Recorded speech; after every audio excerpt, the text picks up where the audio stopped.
పెళ్లి సమయంలో లక్షల్లో కట్నం ఇచ్చారు. కొంతకాలం కాపురం సజావుగా సాగింది. పుట్టింటి నుంచి ఇంకా కట్నం తీసుకురావాలని అత్తింటి వారు వేధించారు. మళ్లీ లక్షల్లో కట్నం తీసుకొచ్చి ఇచ్చింది ఆ ఇల్లాలు. అడగ్గానే ఇచ్చారు కదా అని ఇంకోసారి అదనపు కట్నం కోసం చిత్రహింసలు పెట్టారు. పదే పదే పుట్టింటికి వెళ్లి అదనపు కట్నం అడగలేక ఆ ఇల్లాలు నరకం అనుభవించింది. చివరకు ఏం జరిగిందో ఏమో అనుమానాస్పద స్థితిలో చనిపోయింది. అసలేం జరిగింది? ఆమెది హత్య, ఆత్మహత్య?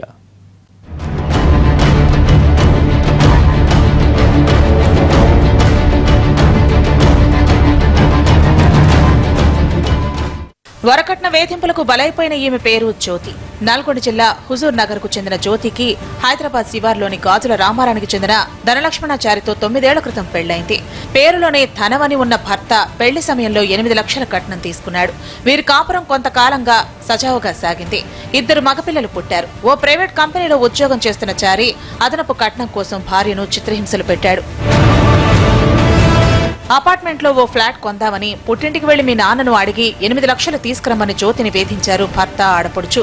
దీంతో జ్యోతి తండ్రిని అడిగి రిటైర్మెంట్ సమయంలో వచ్చిన డబ్బులు 5 లక్షలు తీసుకెళ్లి భర్తకు ఇచ్చింది.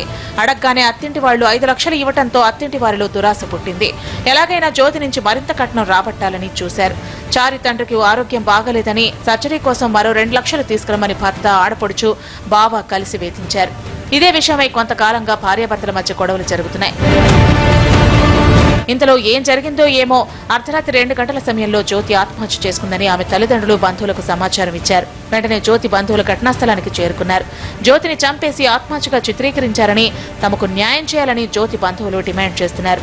కట్నం తెమ్మనమని వాళ్ళ అన్నయ్య, వాళ్ళ వదిన వాళ్ళందరూ వచ్చి మానసికంగా శారీరకంగా ఇబ్బంది పెడుతుంటే మళ్ళీ డబ్బులు కావాలని మళ్ళీ కోరితే మళ్ళీ 2 లక్షల రూపాయలు, దరిదాపుగా 8 లక్షల రూపాయలు కట్నం కాకుండా ఇవ్వటం జరిగింది. అయినా కానీ ఈ మధ్యకాలం నుంచి మళ్ళీ కట్నం తెమ్మనమని ఎదించుకుంటూ ఆమెని చిత్రహింసలు పాలు చేసి హత్య చేసి ఉరి వేసుకుందని చిత్రీకరించి మాకు చెప్పడం, ఫోన్ చేయడం జరిగింది. జ్యోతి బంధువులు ఆరోపిస్తున్నట్టు ఆమెది హత్య లేకపోతే అదనపు కట్నం వేధింపులు భరించలేక ఆత్మహత్య చేసుకుందా అన్నది తేలాల్సి ఉంది.